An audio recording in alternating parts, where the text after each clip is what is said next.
ಎಲ್ಲ ಸಾರ್ವಜನಿಕರಿಗೆ ನಮಸ್ಕಾರಗಳು. ಇನ್ನು ನಗರಸಭೆ ವ್ಯಾಪ್ತಿಯಲ್ಲಿರುವಂಥ ಆಸ್ತಿಗಳಿಗೆ ಸಂಬಂಧಿಸಿದಂತೆ ಸರ್ಕಾರದ ಒಂದು ಆದೇಶ ಏಪ್ರಿಲ್ ಅಂತ್ಯದವರೆಗೆ ಪಾವತಿಸಿದವರಿಗೆ ಶೇಕಡ 5ರಷ್ಟು ವಿನಾಯಿತಿ ಆದೇಶ ಜಾರಿಯಲ್ಲಿತ್ತು.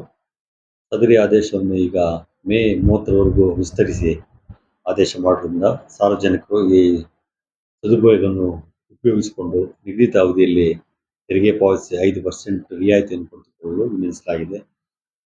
ಹಾಗೂ ನಗರಸಭೆಯ ಒಂದು ಅಭಿವೃದ್ಧಿಗೆ ಕೈ ಜೋಡಿಸಿ ಸಹಕರಿಸಲು ಈ ಮೂಲಕ ಎಲ್ಲ ಸಾರ್ವಜನಿಕರಲ್ಲಿ ಕೋರಲಾಗಿದೆ.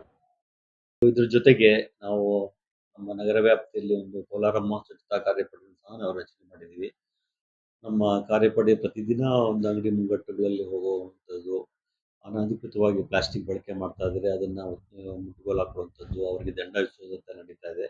ಬಟ್ ಇದು ಸಾರ್ವಜನಿಕರಲ್ಲಿ ಒಂದು ಮಾರ್ಪಾಟು ಬರುವಂಥ ಒಂದು ಸಂದರ್ಭ ಬಂದಿದೆ. ಸಾರ್ವಜನಿಕರು ಒಂದು ಬಟ್ಟೆ ಬ್ಯಾಗ್ ಉಪಯೋಗಿಸುವ ಮುಖಾಂತರ ಒಂದು ಪ್ಲಾಸ್ಟಿಕ್ ಅನ್ನು ಪರ್ಮನೆಂಟ್ ಆಗಿ ಒಂದು ನಿಷೇಧ ಮಾಡಲು ಸಹಕಾರ ಕೊಡಬೇಕಾಗುತ್ತೆ. ದಯಮಾಡಿ ಎಲ್ಲರೂ ನಗರಸಭೆಯಿಂದ ಕೈ ಜೋಡಿಸಿ ಪ್ಲಾಸ್ಟಿಕ್ ಮುಕ್ತ ನಗರವನ್ನಾಗಿಸಲು ನೀವೆಲ್ಲ ಸಹಕಾರ ಕೊಡಬೇಕು.